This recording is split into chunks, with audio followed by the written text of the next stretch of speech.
clarté opérationnelle, ainsi que ça peut être connecté à des responsabilités aussi, donc dire qui est-ce qui va être responsable d'atteindre cette cible-là. Finalement, au niveau des indicateurs, c'est plus un concept qui va nous aider à faire le suivi et l'évaluation.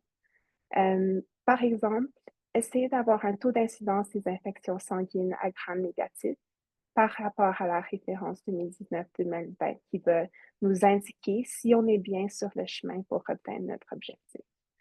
Donc, ça l'aide avec le suivi et l'évaluation, la transparence et aussi pour faire des ajustements éclairés au niveau des politiques parce qu'on peut comprendre comment est-ce que notre progrès déroule. Donc, tous ces concepts-là sont vraiment reliés. Donc, l'indicateur va suivre la cible qui va suivre l'objectif, mais ça nous donne les différents, ça atteint des différents buts dans le développement des politiques pour aller plus du stratégique à vraiment le mesurable et l'opérationnel. Après les concepts clés, je voulais juste partager aussi quelques modèles pour essayer de penser à l'élaboration des politiques. Donc, je ne sais pas si ce modèle cyclique, c'est quelque chose avec lequel vous êtes familier, mais ça essaie de diviser le processus politique en plusieurs étapes. Et s'il y en a dans la salle virtuelle qui travaillent dans le domaine de la politique, on sait que c'est pas tout le temps aussi simple, aussi linéaire, mais c'est un peu un modèle pour essayer de diviser le processus complexe entre des différentes étapes pour qu'on puisse réfléchir, par exemple, à où est-ce qu'on va introduire des données probantes, où est-ce qu'on veut faire l'engagement des parties prenantes. Donc, on va commencer avec la définition de l'agenda, qui vraiment identifie les problèmes qui requièrent l'attention du gouvernement. Ensuite, passer par la formulation de la politique. Donc, une fois qu'on est sur le bon chemin, on a choisi une thématique pour le projet politique, on veut essayer de fixer des objectifs, par exemple, identifier le coût et essayer d'estimer l'effet des solutions. Donc, c'est à cette époque que l'idée des objectifs, des cibles et des indicateurs va venir en jeu. Ensuite, l'adoption. Donc, une fois que la politique a été élaborée, c'est vraiment la mise en œuvre qui va suivre. Donc, essayer d'avoir euh, du buy-in des différents acteurs politiques pour avoir cette politique-là adoptée. Suivi par la mise en œuvre, donc vraiment plus au côté opérationnel, passer de la politique à la réalité.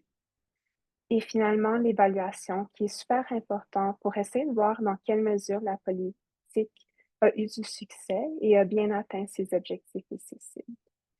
Ces données évaluatives-là peuvent aussi informer ou appuyer les prochaines étapes au niveau du maintien, de la modification, de la cessation des politiques. Donc, si on veut vraiment une politique qui va être appuyée par les données probantes, c'est super important d'avoir ce cycle-là où l'évaluation va venir appuyer le développement des nouvelles politiques. Donc, c'est un cycle du processus politique. Pour venir compliquer un peu la chose, on peut mettre ce processus-là dans un modèle plus ample. Donc ça, c'est une analyse, on appelle ça l'analyse, le triangle de l'analyse politique par Walter Gilson, où on voit qu'on a le processus qui se répète encore au coin du triangle, mais qu'on pense aussi à des différents concepts. Donc, on ne veut pas juste penser au processus qui peut être un peu technique, mais on doit aussi penser au contexte. Donc, ça peut être le contexte institutionnel, le contexte au niveau du fardeau, de la rame, le contexte régulatoire qui était en place avant ce projet de politique-là, pour essayer de mieux comprendre une plus grande image dans laquelle ce processus de politique-là se déroule. Ensuite, on peut penser au contenu des politiques. Donc, quel est le désir ou le grand objectif de ce processus-là? Et finalement, c'est vraiment important de ne pas oublier les acteurs. Donc, ça peut être des individus, des groupes et des organismes. Et dans la politique, on peut réfléchir, comme je pense que d'ailleurs le deuxième intervenant va beaucoup en parler, non juste sur les acteurs qui travaillent dans le gouvernement, mais aussi sur les autres acteurs, par exemple, les professionnels de la santé, les ONG, les communautés, les chercheurs, par exemple. Donc, il y a vraiment beaucoup de différents acteurs qui sont impliqués dans cet espace. Et tous ces acteurs-là vont avoir leurs propres priorités, leurs propres valeurs, qui vont un peu entrer en conflit bon, dans l'élaboration de ces modèles-là. Je vois qu'il y a une main levée. Je ne sais pas si si on, je te laisse décider, Jean-Louis, si on prend des questions maintenant ou à la fin. Oh, Non, nous peut-être allons qu'elle prendre est les partie. questions à la fin, Pardon? À après la la fin. présentation de Super, Mario. super. Super. Donc, merci. Par la suite, donc pour encore plus compliqué, je voulais juste partager l'idée aussi d'une perspective systémique sur les politiques. Donc, je tire du travail des collègues au Sénégal qui ont développé une perspective systémique sur la politique de la RAM dans leur contexte pour essayer finalement de penser à tous ces acteurs-là, donc au niveau des acteurs gouvernementaux et non gouvernementaux, des contextes géographiques, des contextes de budget, de culture, de valeurs, pour vraiment penser d'une manière plus complexe à ce que peut ressembler ce processus politique-là. Donc, on peut voir que tous ces trois modèles, c'est vraiment une modélisation pour essayer d'avoir différentes perspectives sur l'élaboration de la politique, pour essayer de pouvoir analyser et de, dans le fond, avoir une donnée mieux basée sur les faits.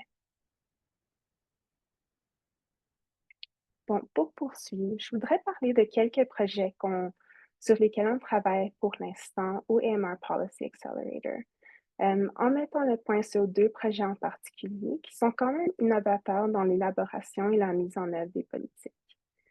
Pour commencer, je voulais parler d'un processus qu'on offre pour faire la priorisation des actions pour les PANRAM.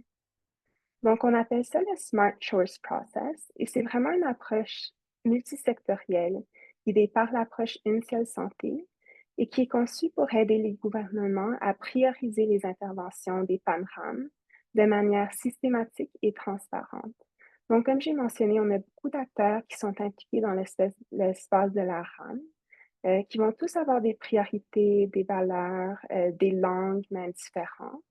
Et c'est un processus pour essayer de les amener ensemble, puis d'avoir des discussions systématiques et transparentes pour faire des décisions qui vont être prises de façon multisectorielle. Donc, selon nous, la raison pourquoi c'est vraiment important de prioriser les interventions contre la RAM, c'est pour essayer d'appuyer l'efficacité des allocations des ressources, pour mettre l'accent sur la faisabilité et l'impact, pour essayer d'assurer l'adaptation au contexte locaux. Donc, ça peut être un processus de raffinement du panorama aussi, d'établir un consensus et de favoriser l'appropriation, de renforcer la coordination entre les secteurs pour la mise en œuvre, et finalement de faire le renforcement de la responsabilité et du suivi. Donc, pour nous, c'est vraiment une manière d'essayer d'appuyer les pays pour faire du progrès avec la mise en œuvre de leur panorama. Donc, le processus suit plusieurs phases où on passe par une étape de planification avec une équipe qui est basée dans le pays. On fait des évaluations de priorités avec des indicateurs. Ensuite, on fait une discussion ou un atelier multisectoriel. Et finalement, un rapport pour décrire les extrants de l'atelier pour bien mettre en sommaire le travail fait. Donc, dans cette expérience-là, on voit qu'on a joué un rôle de convenant pour essayer de mettre en place les conditions pour une bonne discussion qui va pointer vers les données probantes, être un processus inclusif, euh, donner un cadre pour avoir une bonne réflexion et rassembler les experts tout ensemble pour essayer de vraiment faire des conditions pour des bonnes discussions multisectorielles. Le deuxième projet que je voulais introduire, c'est plutôt de notre côté recherche, qui va être le développement des structures de gouvernance Une seule santé pour la RAM. Donc, c'est un projet qui est encore en voie de développement. Donc, pour nous, la gouvernance Une seule santé, c'est sûrement un terme qui est familier pour beaucoup d'entre vous. Mais on a défini ça en termes d'un ensemble de structures, de processus et de mécanismes qui vont viser à relever des défis de santé publique complexes, comme la RAM, qui sont positionnés de manière à permettre la coordination, la collaboration et le partage des connaissances, ainsi que la prise de décision de manière jointe entre les secteurs, qui vont intégrer, selon l'approche d'une seule santé, les secteurs de la santé humaine, animale, des plantes et de l'environnement. Donc, l'importance de ce projet-là, c'est on a bien compris que la RAM nécessite une approche multisectorielle et la gouvernance d'une seule santé, c'est une manière de coordonner cette collaboration-là dans le gouvernement. Ça vient combler une lacune importante. Donc, il existe des recherches existantes sur la gouvernance d'une seule santé, mais souvent ils négligent les considérations contextuelles qui sont spécifiques à la conception et à la mise en œuvre. Et on essaie vraiment avec ce projet-là de guider l'action mondiale, puis de pouvoir fournir des recommandations fondées sur les données probantes pour renforcer la gouvernance d'une seule santé. Donc, l'idée avec ce projet, c'est vraiment d'essayer d'appuyer les pays dans le renforcement de la gouvernance d'une seule santé, en reconnaissant que chaque contexte est unique et qu'il y a des contextes de gouvernance euh, qui sont particuliers à chaque pays, qui vont informer comment ils développent leur approche d'une seule santé. Donc, juste pour donner au niveau conceptuel quelques idées qu'on explore dans ce projet-là, on pense au contexte global du pays, comme par exemple le revenu du pays et les priorités nationales. Donc, on le sait que la RAM, c'est pas tout le temps c'est la première priorité de tous les gouvernements dans tous les pays. Donc, il y a souvent différentes priorités.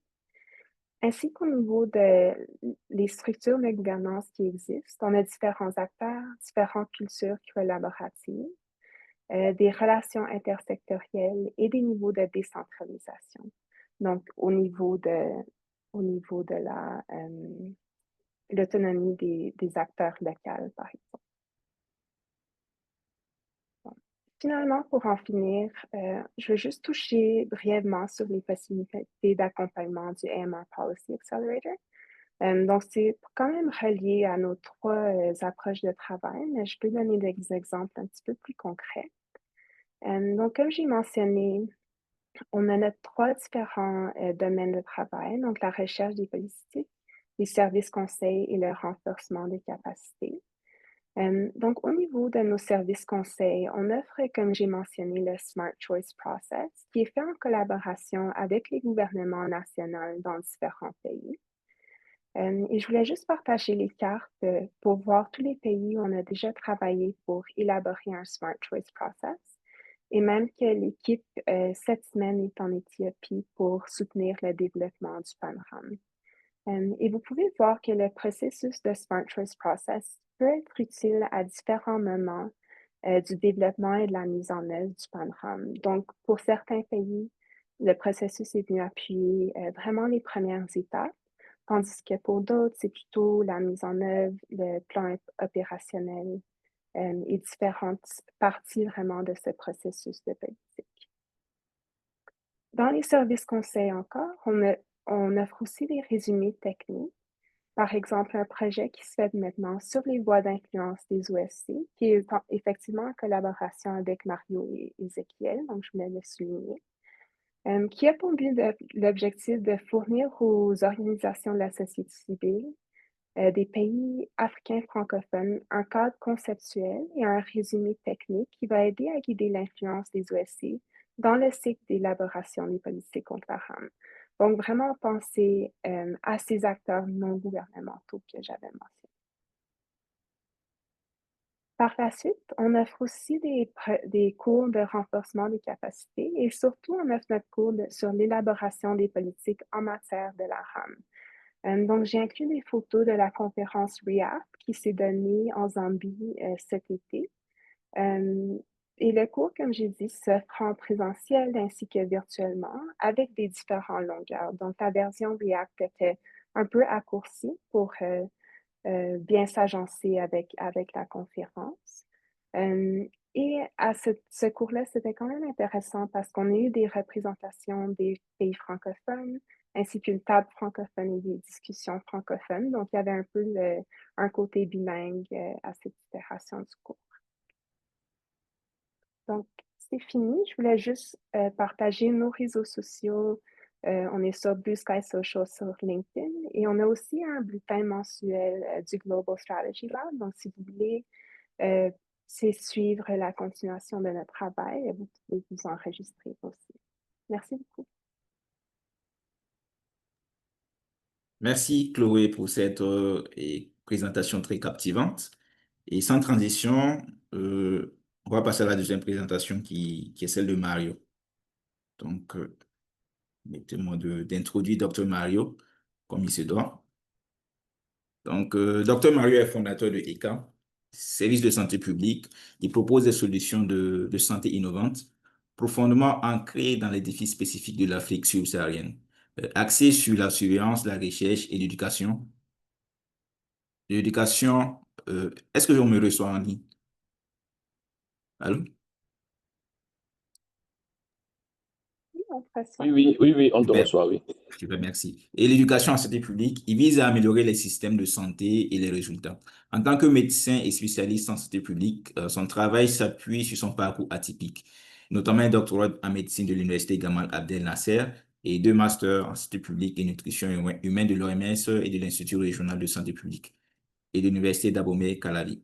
Son expertise en résistance antimicrobienne et en nutrition est non seulement académique, mais aussi pratique, comme en témoigne son leadership au sein du mouvement universel pour l'assistance humanitaire. Donc, Dr. Mario, si vous êtes prêt, vous pouvez y aller. Thank you. J'arrête mon partage.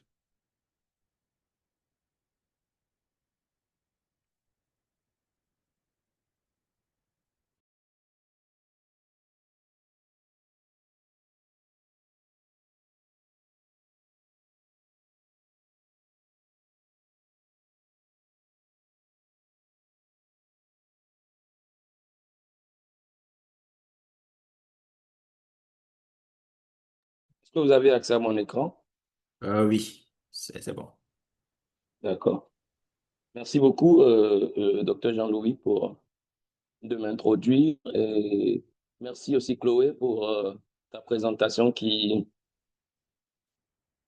a fait une belle place à la mienne parce que ça va être à la suite de la tienne. Désolé, hein, je ne suis pas dans un cadre professionnel. Aujourd'hui, c'est férié au Bénin, je ne sais pas pour vous. C'est férié chez moi, donc je ne suis pas dans un cadre professionnel. La vidéo, on va se contenter de la photo. Alors, bonjour à tous, je suis Mario, je ne vais pas me représenter. Je suis ravi d'être avec vous aujourd'hui. Vous parler du rôle des politiques euh, dans la lutte contre la résistance aux antimicrobiens et quels sont les leviers existants sur lesquels on peut se baser pour accélérer la transformation de ces politiques en intervention réelle sur le terrain pour avoir de l'impact auprès de nos populations.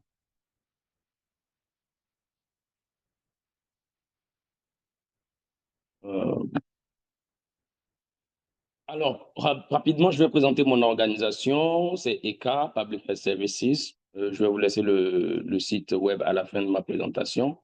Donc, comme Dr. Jean-Louis l'a brièvement évoqué, nous sommes une société, une firme privée de santé publique basée au Bénin, mais à couverture régionale, bilingue.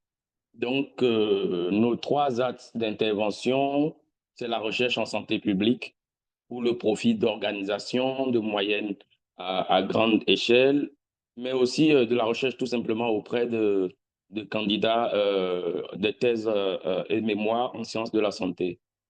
Euh, Nous faisons aussi de la planification, de la mobilisation de ressources et de la mise en œuvre. Et dans le reste de ma présentation, on verra bien le lien entre tout ça et les politiques de santé.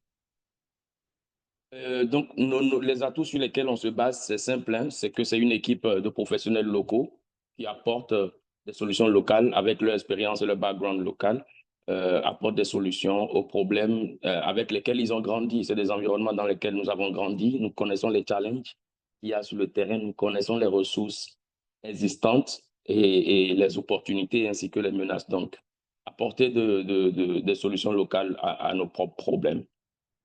Donc, rapidement, c'est ça, Eka. Maintenant, pour rebondir sur la RAM elle-même, pour ce sujet passionnant qui nous réunit aujourd'hui, ça, c'est une carte que j'ai eue qui montre l'impact de la RAM un peu dans le monde. Donc, comme beaucoup d'autres problèmes de santé publique, hein, on peut voir que les régions les plus affectées, c'est toujours le sud global. Partout, la couleur bleue est plus foncée. Vous pouvez voir que c'est le sud de l'Amérique, le sud du Sahara en Afrique et un peu en Asie. Donc, on sait que la RAM est souvent présentée comme une menace sanitaire, mais de plus en plus, là où nous on veut mettre l'accent, c'est d'aller au-delà des, des conséquences sanitaires et de penser aussi aux problèmes comme la sécurité alimentaire. Parce que si la santé végétale et l'agriculture sont atteintes, pensez aux problèmes comme la sécurité alimentaire, pensez aussi aux coûts économiques que tout ça est en train d'engendrer avec le temps. On est en train de parler de 10 millions de décès par an d'ici 2050. Donc, ce que ça est en train d'engendrer comme coût économique est en train de fragiliser nos systèmes déjà qui ont déjà les problèmes qu'on leur connaît. Donc, c'est un problème qui n'a pas...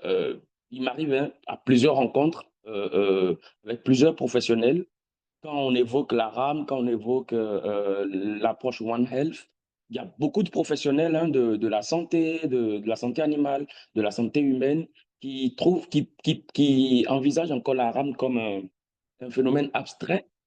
Ils ont un collègue juste à côté de leur bureau qui travaille sur la RAM, mais ils ne sont pas vraiment concernés parce que ce n'est pas le domaine spécifique, ils ne sont pas concernés. Donc, nous, on a ça comme souci déjà. Comment vulgariser l'information et que la RAM cesse d'être un phénomène abstrait et cesse d'être le problème de juste quelques individus passionnés, mais qui deviennent le problème de tout le monde. Parce que les chiffres sont là, je ne vais pas les répéter, on connaît les chiffres et on en discute de long en large. En termes de morbidité, en termes de mortalité, en termes de coûts économiques à nos États, les chiffres sont là.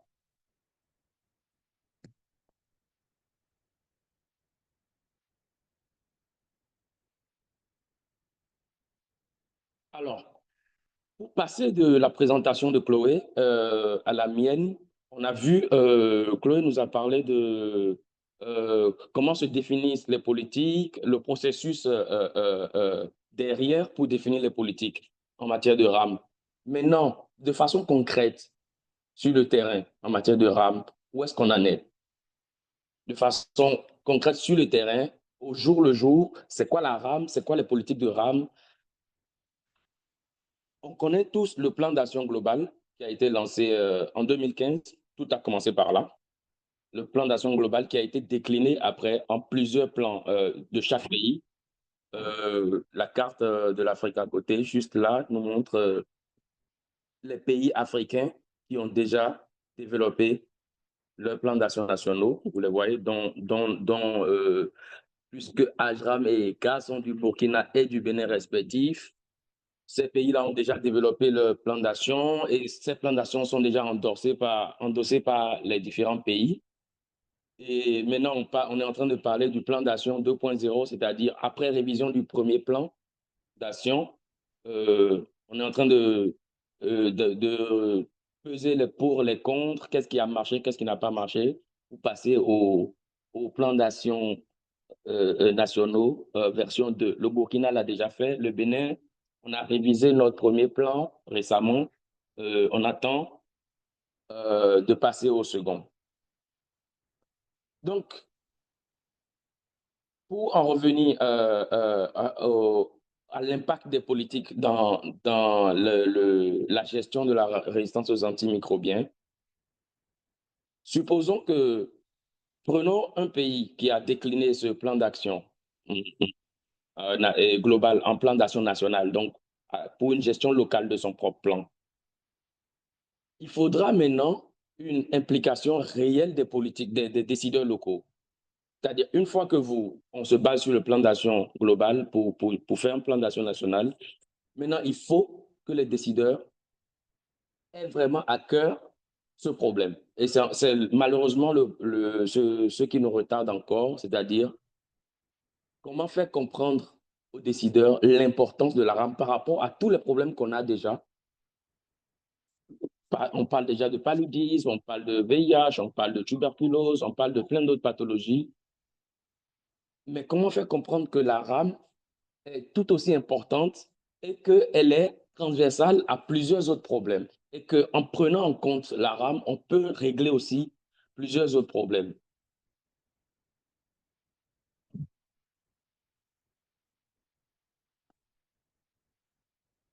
Donc, je vous montre quelques constats issus des différentes références disponibles sur Internet et on peut vous partager aussi. En 2023, 178 pays avaient développé leurs plans d'action nationaux basés sur le plan d'action global. Mais jusque-là, seulement 10% de ces pays ont des financements spécifiques pour la RAM. Vous voyez la différence. Entre 170 pays et 10%. Donc, sur 178 pays, seulement 17 ou 18 pays ont un financement spécifique dégagé pour la RAM. Et ça fait une bonne décennie que moi, je suis actif dans le milieu de la RAM et je peux vous dire que au contraire, on a tendance à penser que plus on en parle, plus on s'évertue, plus on sensibilise et plus les budgets vont se débloquer et plus les financements vont suivre. Mais c'est de plus en plus dur. Donc, c'est pour ça que nous réfléchissons encore plus au niveau du secteur de la société civile. C'est pour ça que nous réfléchissons de plus en plus comment réussir quand même à atteindre les objectifs avec les ressources qui s'amenuisent. Comment redéfinir nos priorités. Ça rejoint un peu le Smart Choice Process de Dr. Chloé. Comment redéfinir les priorités pour que malgré la réduction des ressources, nous puissions quand même atteindre nos objectifs dans une certaine mesure.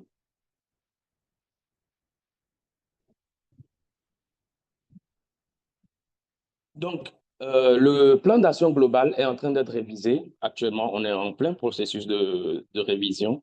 Depuis l'année passée, 2024, on a commencé. Il y a plusieurs étapes, bien sûr. On a commencé par l'année passée avec l'Assemblée générale des Nations unies à New York. Après ça, il y a plusieurs consultations sectorielles qui ont commencé. Et actuellement, il y a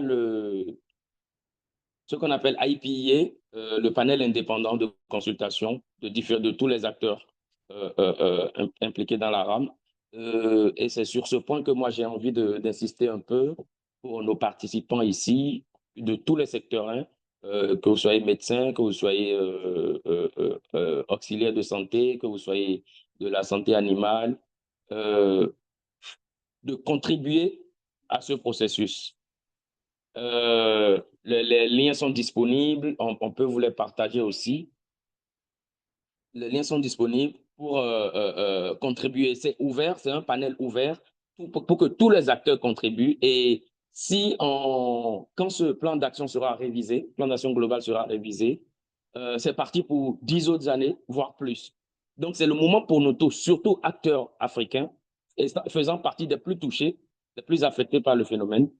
C'est le moment pour nous d'apporter notre contribution, de mettre nos inputs pour que le plan qui sera révisé, ce plan qui va ressortir, reflète vraiment nos réalités. Donc, je suis disposé à partager après les différents liens pour que les gens puissent contribuer à ce processus de consultation. C'est simple, hein, c'est une plateforme ouverte. vous allez donner votre profil, votre organisation ou le secteur dans lequel vous évoluez et donner vraiment avec, bien sûr, des évidences scientifiques et des données à votre niveau local, euh, mettre vos inputs pour que, à la fin, euh, le plan qui va sortir reflète vraiment nos réalités. Parce qu'à la fin de la journée, vous avez vu la carte que j'ai présentée précédemment, à la fin de la journée, nous sommes les plus affectés. Et il n'est plus question que les politiques qui vont être décidées au plan global ne nous inclusent pas. Il n'est plus question que on définisse des politiques juste avec des suppositions et sans la contribution des vrais concernés. C'est pour ça que nous, on milite un peu au niveau global pour l'inclusion.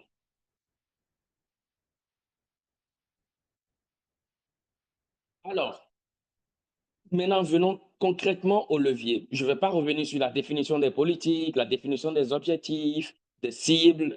Docteur Chloé l'a fait très bien. Mais venons concrètement au levier qu'on peut actionner pour plus d'efficacité. Ma présentation aurait pu se limiter à cette diapo uniquement, mais j'ai bien voulu quand même donner un peu le cadre global et les cadres régionaux afin qu'on voit ensemble ce que je propose comme levier actionnable. Premièrement, c'est le leadership. C'est-à-dire, le premier levier qu'il faut actionner, c'est le leadership multisectoriel. Il faut un pilotage fort.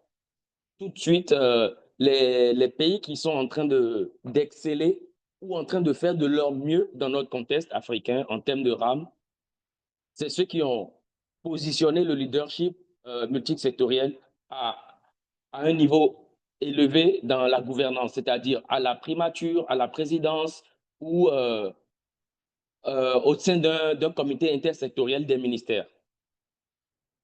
Donc, pour moi, c'est le premier levier et le plus important. C'est-à-dire trouver un moyen efficace, un moyen impactant au niveau de la gouvernance pour coordonner ces différents secteurs, à savoir la santé animale, la santé humaine, l'environnement et la santé des plantes aussi. Parce que quand ce leadership est bien fait, quand c'est bien positionné, c'est-à-dire directement, ça veut dire qu'il y a déjà l'adhésion des décideurs et que les prises de décision ne seront plus controversées et qu'on est sûr que les décisions prises seront appliquées. C'est pour ça que j'ai dit que de mon expérience, des différentes rencontres que j'ai eues, des différentes discussions que j'ai eues avec d'autres collègues, ceux qui sont en train de faire de leur mieux en termes de RAM actuellement, c'est ceux qui ont placé la gouvernance de la RAM et du One Health à la primature. Et c'est des exemples dont on peut s'inspirer pour répliquer aussi dans nos différents pays. Donc, pour revenir à ce que je disais, une fois qu'on est sûr que les décisions prises ne seront ni contournées ni discutées longuement, on est aussi sûr que les ressources dont on a besoin seront plus ou moins disponibles, puisqu'on a déjà l'adhésion des décideurs. Les ressources ne seront pas disponibles à 100%, ça c'est clair, mais on sait que la plus haute instance de décision participe déjà au financement. Donc, pour moi, le levier le plus important reste le leadership multisectoriel au niveau des États. Deuxièmement, ce dont j'ai envie de parler, c'est l'intégration de la RAM dans les politiques publiques existantes déjà. Pas besoin de créer des politiques parallèles, forcément.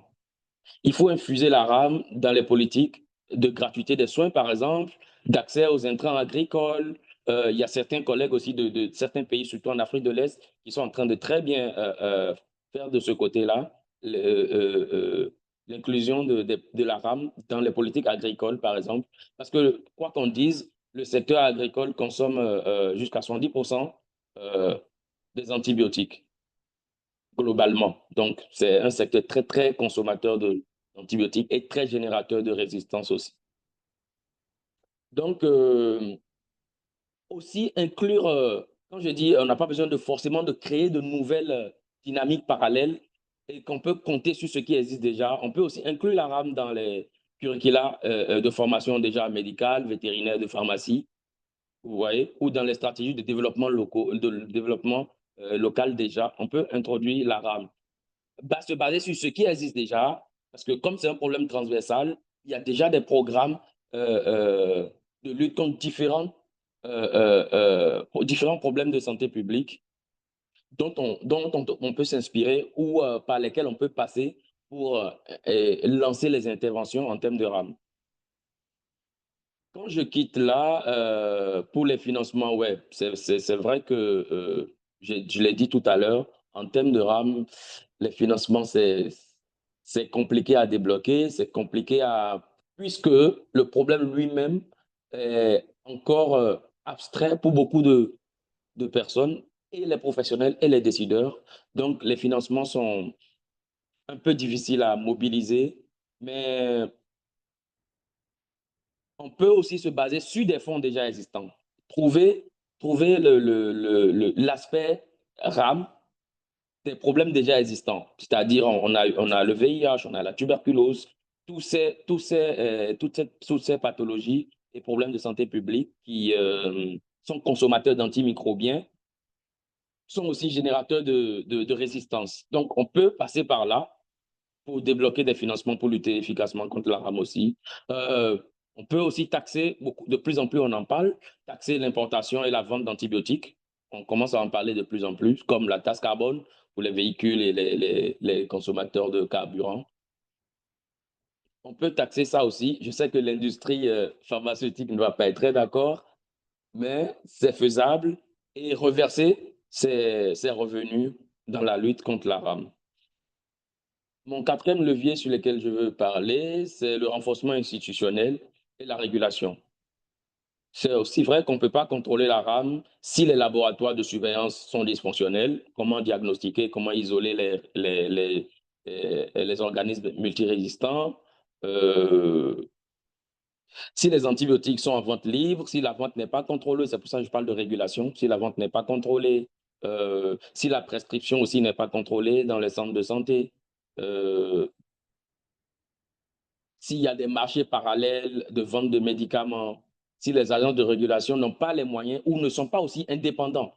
Parce qu'il y a beaucoup de contextes où les agences de régulation existent, mais toujours pour des raisons politiques, puisqu'on est en train de parler de politique, des raisons politiques et des raisons de gouvernance, les agences nationales de régulation ne sont pas indépendantes, donc ne peuvent pas directement agir sur les différents acteurs sur le terrain.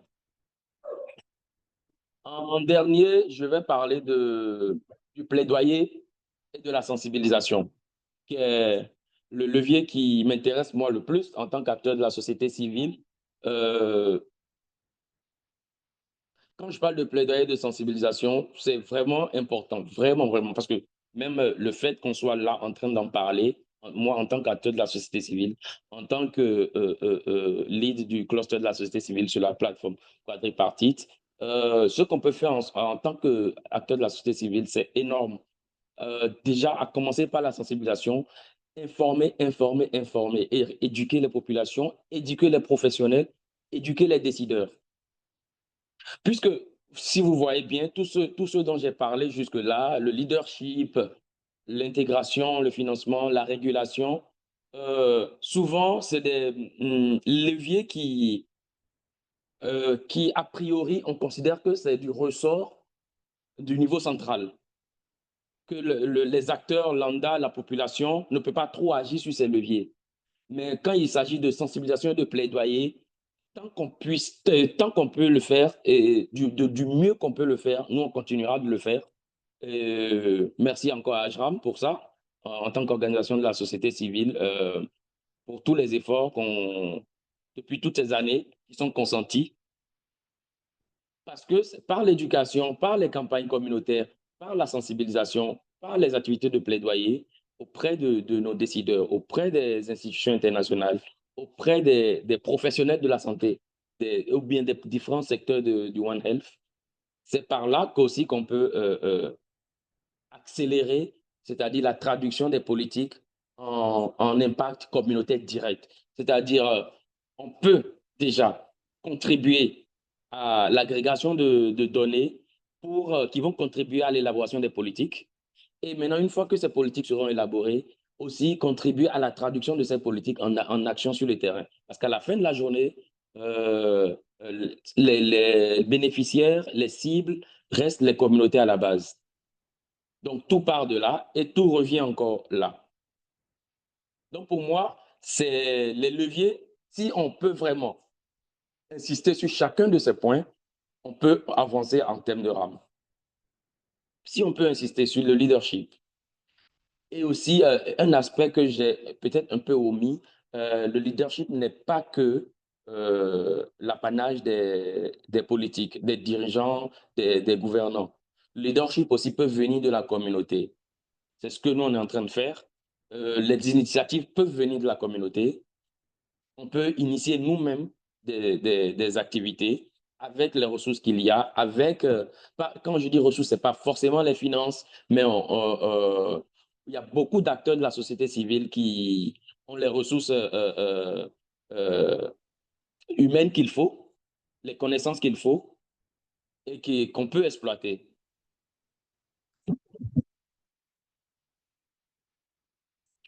Donc, pour revenir au rôle spécifique de la société civile, comment on peut actionner la société civile, utiliser la société civile comme un levier pour atteindre nos objectifs en termes de RAM?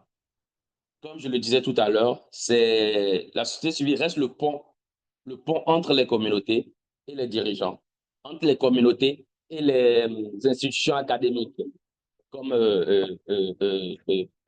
Policy Accelerator, entre les communautés et aussi leur idéal de vie. C'est-à-dire, à quoi aspirent les communautés, qu'est-ce qu'ils veulent de mieux pour elles-mêmes, qu'est-ce qu'elles veulent de mieux pour elles-mêmes, qu'est-ce qu'elles veulent en termes de santé, en termes d'économie. Donc, c'est le rôle de la société civile d'être un catalyseur dans ce domaine. Justement, je vais prendre le soin de copier le lien pour contribuer au panel indépendant de consultation pour la révision du plan d'action global. Je vais prendre le temps de copier le lien dans le chat avant la fin de cette rencontre parce que c'est important. C'est un peu mon rôle au niveau de la MSPP qu'un maximum de stakeholders, de parties prenantes contribuent à ce process. C'est important. Ça a été ouvert en début de mois et ça va durer jusqu'en octobre, je pense. Donc, on a le temps de le faire, d'y contribuer réellement avec des inputs vraiment qui viennent de la communauté, qui viennent de nos différentes expériences, qui viennent des réalités sur le terrain. Quel autre rôle la société civile peut jouer dans ce processus? C'est-à-dire, on peut être les moniteurs, c'est-à-dire jouer un rôle de surveillance par rapport à l'application des politiques. C'est-à-dire, voilà, par exemple, le plan d'action global est arrivé à son terme. 10 ans plus tard, la société civile peut être une sorte de moniteur et dit aux décideurs au niveau supérieur, voilà, vous avez fait 10 ans 10 ans d'exécution de telle politique en termes de Allô, RAM. Mario? Nous sommes au terme, oui, Oui. Il reste quelques minutes. Juste pour te d'accord, rappeler de d'accord. ça. Thank you. Oui, oui, c'est mon avant-dernière diapo. Pas de souci.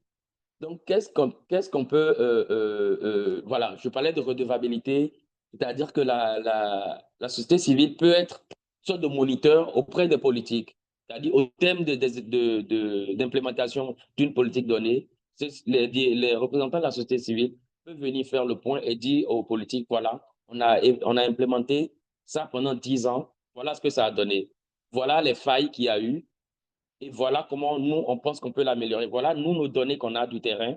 Voilà ce que les populations réclament. Voilà comment on peut améliorer. C'est pour ça que je parle de redevabilité. Et aussi, en termes d'engagement communautaire, comment mobiliser les ressources locales, comment faire pour que les communautés s'approprient les interventions.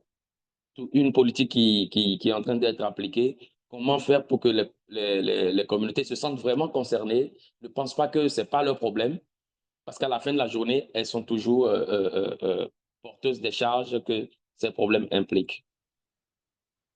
Donc, pour finir, mon appel à l'action, je dirais que le succès de la RAM, de la lutte contre la RAM, repose beaucoup sur le leadership politique, la coordination multisectorielle et une mise à jour dynamique des différentes politiques, que ce soit au plan global, qu'au plan régionaux et nationaux aussi.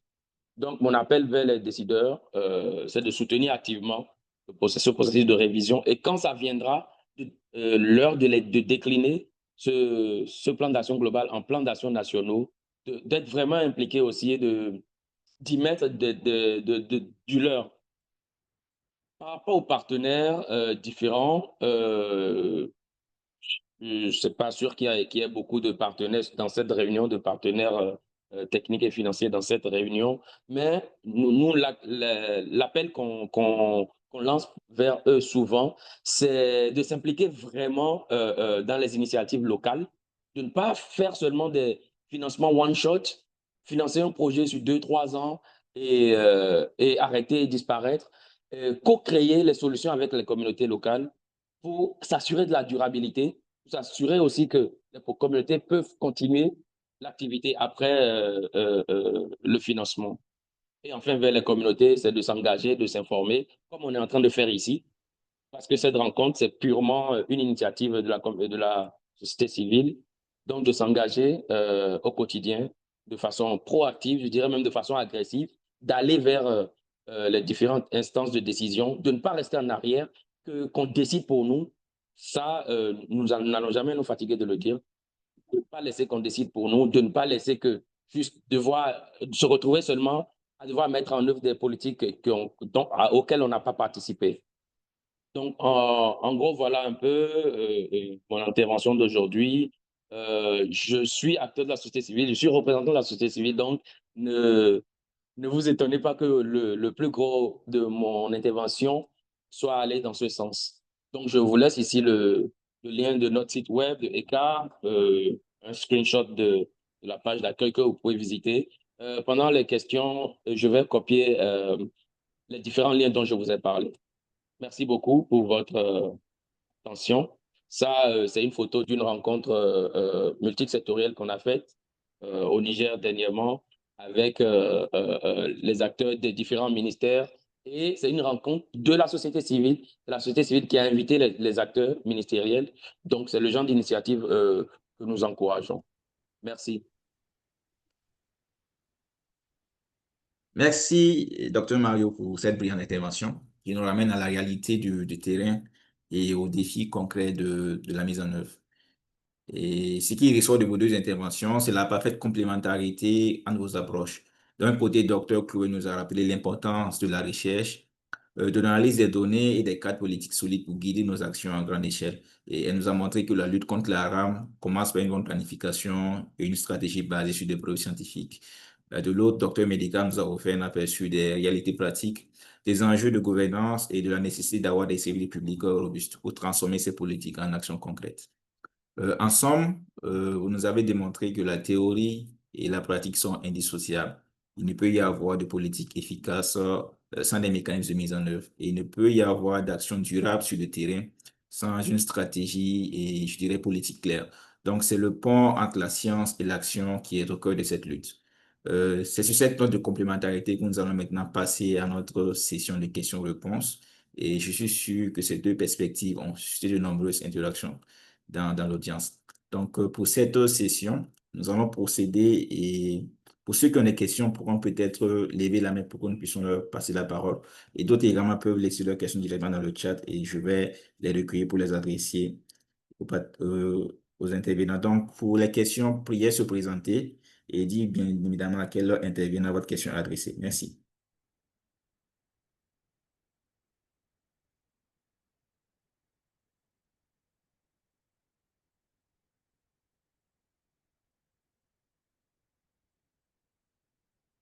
OK, je vois Papi Ishika. Vous pouvez prendre la parole. Donc, on sera très, très rapide. Donc, soyez très bref et dans la question, aller directement à la question. Merci. Merci beaucoup de m'avoir accordé la parole. Je suis Monsieur Papi Chika. Je suis spécialiste en microbiologie, résident en République démocratique du Congo, précisément dans la province du Lualaba. Je m'excuse parce que je vous ai pris un peu en cours. J'avais une autre session sur l'approche One Health, le rôle de l'agronome dans One Health. Et je venais de vous prendre en cours, mais je ne sais pas si ma question va rencontrer euh, l'objectif bien poursuivi par cette session. Ma question est de savoir, moi j'ai mené une enquête sur euh, la prévalence de la résistance aux antimicrobiens dans ma province. Et à l'issue de mon étude, je me suis rendu compte que cette prévalence était très élevée et je voulais faire le plaidoyer ou soit euh, partager mes résultats avec les différents acteurs de la santé. Ceci étant, j'aimerais assez que si le présentateur du jour peut m'aider euh, les différentes faisabilités pour arriver à atteindre les différentes couches en termes de sensibilisation au poids. Merci beaucoup. Super. À qui est la question adressée?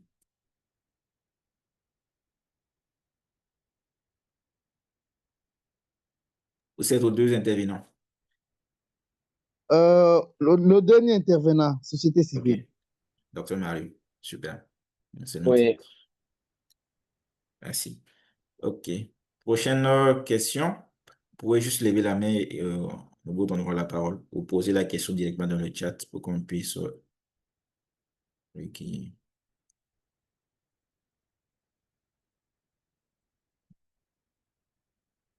Pas de questions dans le chat. Donc, peut-être que moi, je vais ouvrir cette séance de discussion avec deux questions. Donc, ma première question va à l'endroit de Dr. Médigan. Donc, Mario, selon toi, comment est-ce que les politiques, bien évidemment, dont tu as fait mention, peuvent être mises en œuvre à l'échelle locale? Et pour Dr. Chloé, et selon vous, comment est-ce que les principaux défis pour harmoniser ces politiques peuvent être mis à l'échelle internationale? Donc, pour Mario, c'est de voir comment est-ce que cela peut être fait à l'échelle locale et pour Dr. Chloé, comment cela peut être fait à l'échelle internationale. Donc, ce sont les deux questions que je propose. Je vois qu'il y a une autre question. Nous allons prendre cette question rapidement avant de clore cette première vague. Donc, Monsieur Keita, vous avez la parole. Oui, docteur, merci, bonsoir. Moi, je suis Omar Keita, ancien chercheur à l'Institut de Mamou en Guinée, en République de Guinée. Je suis aussi doctorant à l'IRBAG, l'Institut de recherche en biologie appliquée de Guinée à Kilia. Effectivement, ma thèse porte sur la résistance des salmonelles aux antibiotiques. J'apprécie beaucoup l'intervention du docteur. Je voudrais savoir que il est forcément que nous passons la recherche au niveau des trois cibles, c'est-à-dire les humains, l'environnement et les animaux. On ne peut pas faire la recherche uniquement sur les animaux, ou bien les trois concepts sont indivisibles au niveau de la rame. C'est ce que je voudrais savoir. OK, à qui votre question est adressée? Oui, le dernier intervenant. D'accord. Super. Merci. Donc, nous allons clore cette première vague de questions-réponses pour laisser le temps aux intervenants de répondre à ces questions-là. Peut-être que ça suscitera d'autres questions également. Donc, nous allons commencer par Dr. Chloé, à qui j'ai adressé une question. Merci. Donc, la question, c'est comment vont faciliter les politiques sur la rame au niveau international. C'est ça.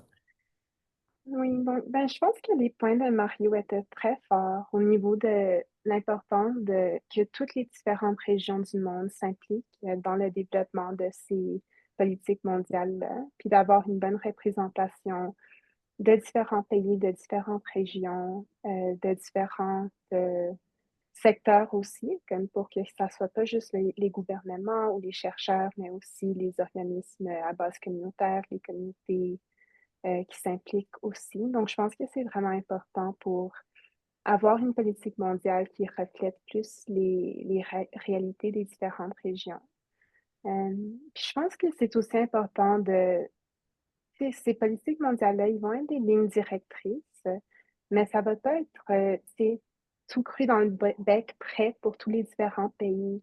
Donc, il va avoir besoin de beaucoup d'adaptation pour que ça soit des politiques qui vont bien fonctionner, à l'échelle, nationale, locale aussi. Donc, je pense que pour s'assurer de ça, il faut avoir 2 aspects. Donc, en revenant plus du côté international des organismes de la quadripartite, il faut avoir une ouverture à l'adaptation au niveau du contexte. Puis essayer de donner aussi des supports techniques pour appuyer cette adaptation-là.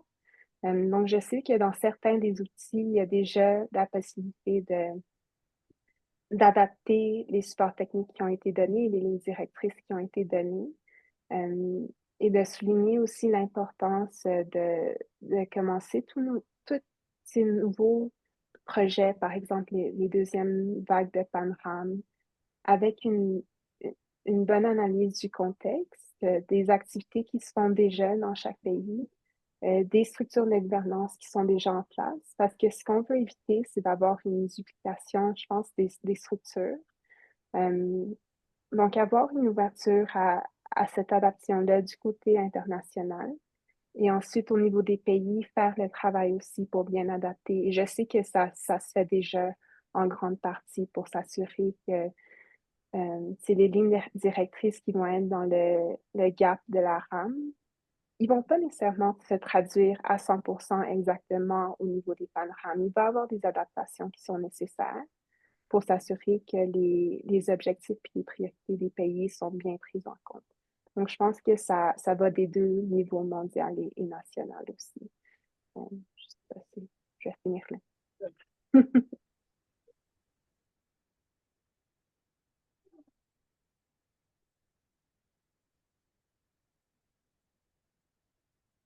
Merci beaucoup, Chloé.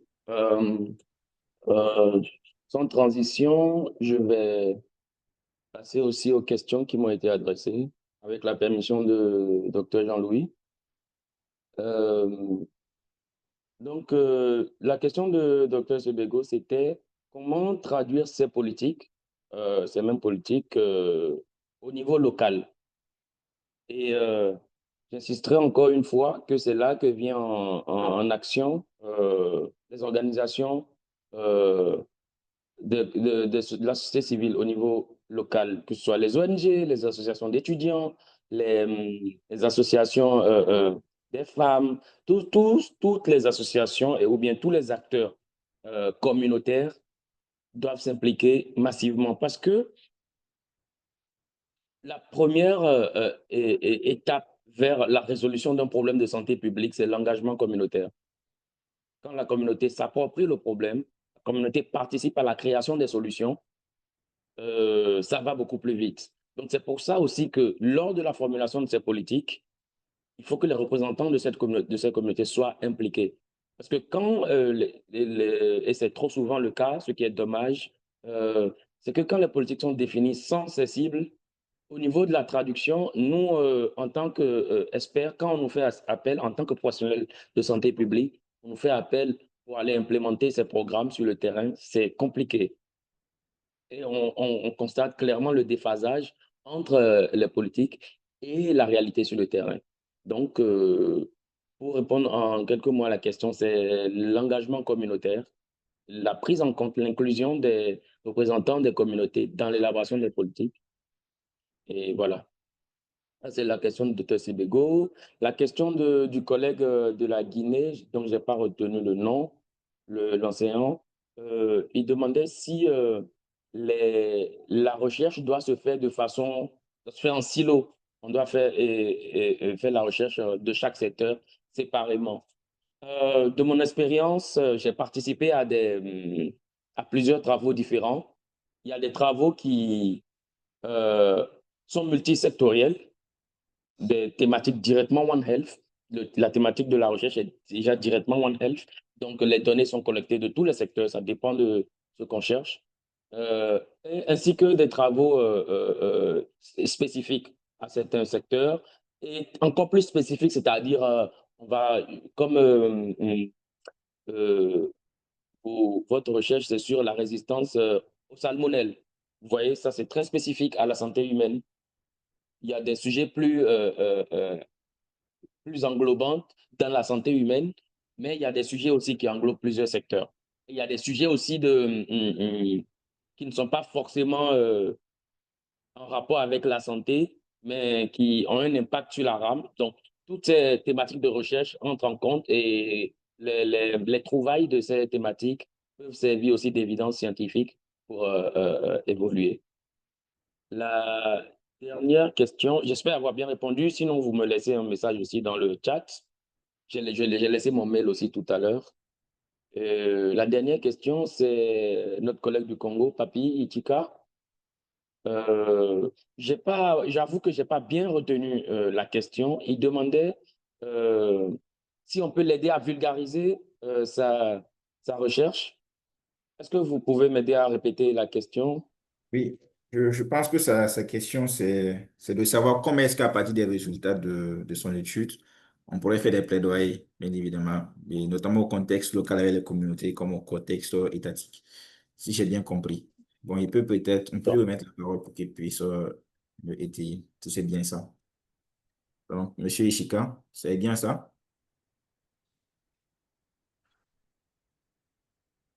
D'accord. Bon, euh, Bon. ça c'est une très bonne question. Ça me permet d'introduire un groupe d'action que nous avons sur le continent. Euh, il s'agit de cartographier et de structurer les différentes interventions contre la rame au niveau communautaire en Afrique. Je sais que AJRAM en fait partie, mon organisation aussi en fait partie. Nous sommes plus d'une quarantaine d'organisations actuellement à évoluer dedans. Et essentiellement, le rôle de ce groupe d'action, c'est de coordonner un peu ce genre de trouvailles, ce genre de recherche, de vulgariser ça entre nous sur le continent pour voir comment on peut exploiter ça et aussi de ramener ça à une échelle un peu plus globale. Partager ça avec le monde pour voir ce qu'on trouve, ce qu'on est en train de trouver, si ça va dans le sens pour réconforter ce qu'on sait déjà, ou bien si ça va à compte courant aussi pour remettre en question certaines dynamiques déjà définies. Donc, moi, je serais plus que ravi de converser avec vous après, voir comment on peut vulgariser. Il y a plusieurs plateformes, hein. Il y a beaucoup de plateformes, énormément, pour vulgariser ce genre de recherche. Euh, Contactez-nous, contactez Ajram ou contactez-moi. Et ce sera un plaisir d'en discuter, de voir comment on peut partager ça. Oui. Parce que nous avons une base de données très importante d'organisations qui sont intéressées par ce genre de recherche. Donc, n'hésitez pas. Merci. Super. Merci bien, Mario, pour ces éléments de réponse. Donc, nous allons peut-être prendre une ou deux questions avant de clore cette session. Donc, s'il y a des questions résiduelles, les participants peuvent bien sûr les laisser soit dans le chat ou lever la main pour qu'on puisse leur donner la parole. Oui, je vois Monsieur Mohamed Alassane. Faut y aller.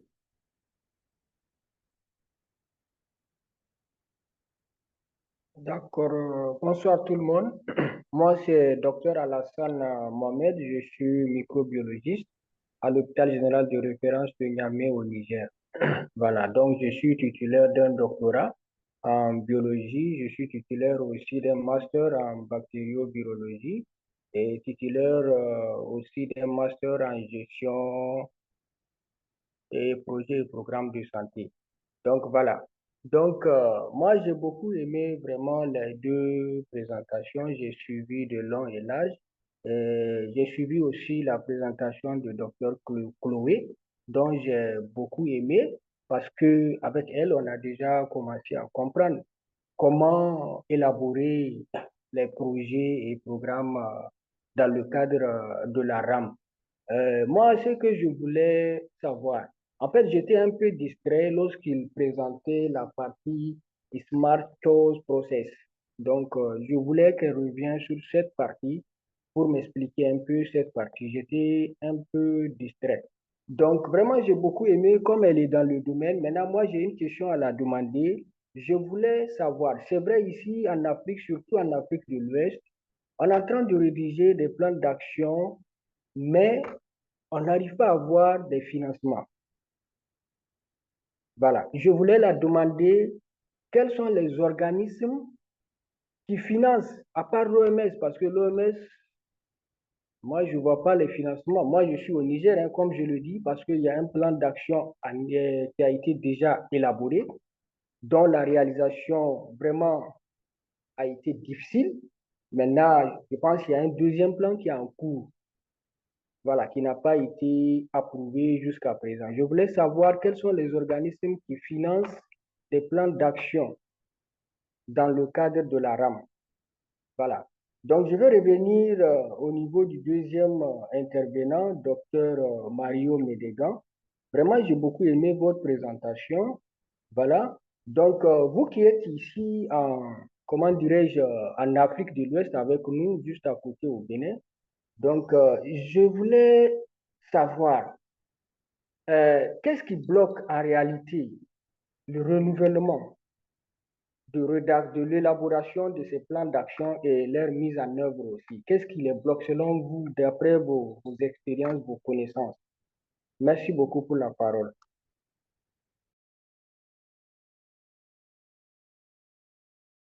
OK, merci bien pour ces questions. Donc, pour Chloé, je pense que c'est essentiellement deux questions. Et il cherchait à savoir si c'était possible de revenir sur le Smart Choice Process et également quels sont bien sûr les PTF, les partenaires techniques et financiers qui peuvent subventionner au niveau de l'Afrique. Pour Mario, c'est essentiellement les difficultés que les pays ont pour pouvoir mettre en œuvre les PAN. Donc, nous allons commencer avec Chloé pour qu'elle puisse apporter des éléments de réponse. Merci. Oui, merci pour votre question. Donc, au niveau du Smart Choice Process, je pourrais aussi partager le lien de notre organisme parce qu'il y a quand même beaucoup de détails sur notre site web. Mais dans le fond, c'est un processus où une équipe de notre organisme travaille en partenariat avec une équipe qui est basée dans le pays. Mais ça se fait à l'échelle nationale, euh, qui dans le fond, c'est une approche structurée pour essayer de faire une priorisation des actions qui se trouvent dans les panorames. Donc, on sait que souvent dans les panorames, il y a vraiment beaucoup d'actions qui se trouvent dedans. Et au niveau du financement et du suivi, c'est pas tout le temps possible d'effectuer toutes ces actions-là. Puis le processus de prioriser les actions, ça peut donner plus de concentration d'efforts sur les priorités qui sont super importantes pour les pays en question. Euh, et c'est une approche qui vient apporter les différents secteurs Une seule santé ou One Health ensemble, puis essayer d'avoir quelque chose d'assez structuré parce qu'on sait qu'il y a déjà des inégalités de pouvoir ou des différents niveaux d'implication dans la RAM entre les différents secteurs et aussi entre les acteurs gouvernementaux et non gouvernementaux. Donc, c'est d'essayer d'apporter un peu une structure pour que ça soit plus c'est équitable en termes de comment est-ce que les gens s'impliquent dans cette prise de décision-là qui va être plus jointe. Donc, si vous voulez en savoir plus, je vais aussi mettre notre lien de mon organisme dans le chat après. Au niveau des partenaires techniques et financiers pour la RAM, je pense que je suis certaine que vous savez vous demander une question qui, à l'instant, est assez compliquée parce que le réseau de financement pour la santé mondiale et le développement est en flux pour l'instant. Donc, historiquement, il y avait des fonds qui venaient, par exemple, du Fleming Fund de USAID. Ces deux organismes sont maintenant, ont beaucoup changé. Le montant de fonds qui viennent d'eux est vraiment assez réduit. Donc, je pense que il y a différents scénarios à prévoir. Il va peut-être avoir des fondeurs, des bailleurs internationaux qui vont se réorienter pour plus appuyer la RAM. Je pense qu'on ne sait pas encore parce que les changements sont tellement récents. Ou aussi avoir des mécanismes c'est plutôt axé sur le côté domestique pour assurer le financement de ces activités-là. Mario a fait référence à certaines options. Je sais qu'il y a aussi des organismes comme React, par exemple, qui ont fait un peu de la réflexion au niveau des mécanismes de financement qui pourraient être faisables, vu l'absence possible de certaines sources de financement qui étaient là antérieurement. Donc, il y a encore des acteurs qui soutiennent ces activités-là, évidemment, mais je pense que c'est vraiment en flux pour l'instant. Puis on va voir quels scénarios vont se développer dans le fond. Merci. Merci pour ces éléments de réponse, Chloé. Donc, Mario, tu peux y aller pour Ok, la question que tu as adressée. Merci. ok, merci. Je pense que la question à mon niveau, c'était qu'est-ce qui bloque l'implémentation des plans et leur révision et leur réactualisation? Euh, la première et la plus importante, le plus important des obstacles, c'est l'appropriation par nos gouvernements déjà, c'est-à-dire comment on fait une priorité auprès de nos gouvernants. Parce que nous savons dans le contexte, on a beaucoup de problèmes de santé publique et tout est urgent, tu vois. On a beaucoup d'urgences. On prend la nutrition, c'est une urgence. On prend la malaria, c'est une urgence. Donc, comment réussir à faire comprendre à nos décideurs que la rame aussi est très urgente et elle est sournoise. C'est-à-dire que voilà, c'est pas une pathologie spectaculaire qu'on peut palper du bout des doigts, mais que de façon sournoise, elle est en train de galoper et de nous créer des charges économiques et des charges en vies humaines très importantes. Donc, c'est voilà que nos gouvernants comprennent. Par exemple, on était avec Chloé à Lusaka. Moi, j'étais un peu peiné de voir que le moins représenté, c'était les représentants des gouvernements. Il y avait beaucoup plus du secteur académique, de la société civile, des organisations internationales. Mais à beaucoup d'autres rencontres comme ça de haut niveau, je suis toujours peiné de voir que nos gouvernements brillent par leur absence, tu vois. Donc, une fois encore, il est encore question de awareness, les mettre au courant, le faire comprendre que c'est important. Et c'est ce que nous, on essaie de faire à notre niveau, de toujours sensibiliser, toujours en parler. Et qu'avec le temps, voilà, ça va finir par résonner avec, et que nous aussi, notre génération de professionnels va arriver à un niveau de décision aussi et pourra complètement s'engager dans la lutte. Donc, c'est ce que je pense. C'est, voilà, en gros, c'est ce que je pense. Super. Donc, merci en tout cas pour ces éléments de réponse. Donc, nous voici arrivés à terme de cette session de IMA Talk. Donc, je souhaite tout d'abord adresser mes plus vifs remerciements à nos deux conférenciers, à savoir Dr. Chloé et Dr. Mario, pour la richesse et la clarté de leur intervention. Donc, vos perspectives complémentaires ont permis de mettre en évidence la complexité et je dirais l'importance cruciale d'agir sur le plan politique et pour lutter contre la résistance antimicrobienne. Donc, merci également à chacun d'entre vous, chers participants, pour votre présence et votre engagement. Donc, les échanges et les questions que vous avez posées et sont la preuve que ce sujet mobilise et mérite toute notre attention. Donc, la conclusion que nous pouvons tirer de cette session est que les politiques de santé publique ne sont pas de simples déclarations d'intention, mais de véritables leviers d'action qui, lorsqu'ils sont bien conçus et mis en œuvre, peuvent avoir un impact décisif sur la santé mondiale. Donc, en tant que modérateur, j'ai été honoré de partager ce moment avec vous. Donc, merci et on se dit à très bientôt pour la 4e session de IMA Talk. Merci. Et, au revoir.